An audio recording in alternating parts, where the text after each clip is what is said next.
ఎన్నికల సమయంలో చంద్రబాబు ప్రజలకు ఇచ్చిన హామీలన్నీ మోసపూరిత హామీలేనని, హామీలు నెరవేర్చక ఫెయిల్ అయిన ప్రభుత్వం ఏదైనా ఉంది అంటే అది కేవలం కూటమి ప్రభుత్వమే అన్నారు టెక్కలి నియోజకవర్గం వైసీపీ ఇన్ఛార్జ్ పేరాడ తిలక్.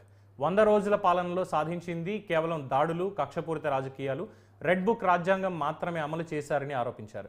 రాష్ట్ర ఆర్థిక బడ్జెట్ని అంచనా వేయలేని 40 ఏళ్ల రాజకీయ అనుభవం వ్యర్థం అంటూ ఘాటు వ్యాఖ్యలు చేశారు. హెరాస్మెంట్ చేయటం, నీ మనుషులు దాదాగిరి చేయటం, విచ్చలవిడిగా ఎక్కడ దొరుకుతాయి దోసుకెళ్ళిపోవటం. మీరు గెలిచిన మరుక్షణమే టెక్కల్లో ఉన్న ఇసుకంతా కూడా భారీ స్థాయిలో రాత్రి కొల్లగొట్టి పట్టుకుపోయారే. ఇది మీకు నోటీసులో లేదా? మీకు తెలియదా? ఏంటి దౌర్జన్యాలు?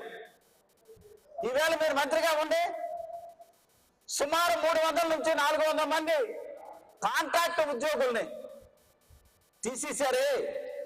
ఫీల్డ్ అసిస్టెంట్లని, ఆశా వర్కర్ని, సిఎఫ్ని, వంట ఏజెన్సీని, స్కూల్ క్లీన్ చేస్తున్న వర్కర్స్ని,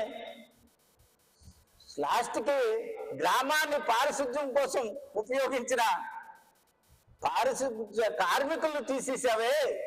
ఇదేనా నీ అనుభవం? ఇదేనా నీ పాలన? అచ్చినాడు వీటికి సమాధానం చెప్పండి. మీరు ఎక్కడ బహిరంగ చర్చకు రమ్మంటారు?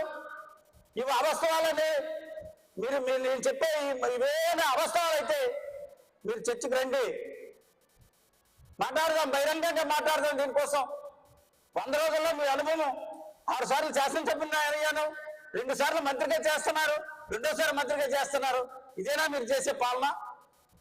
ఈ నియోజకవర్గంలో ఉన్న సమస్యలు పరిష్కరించాలనే ఆలోచన మీరు దృష్టి పెట్టండి.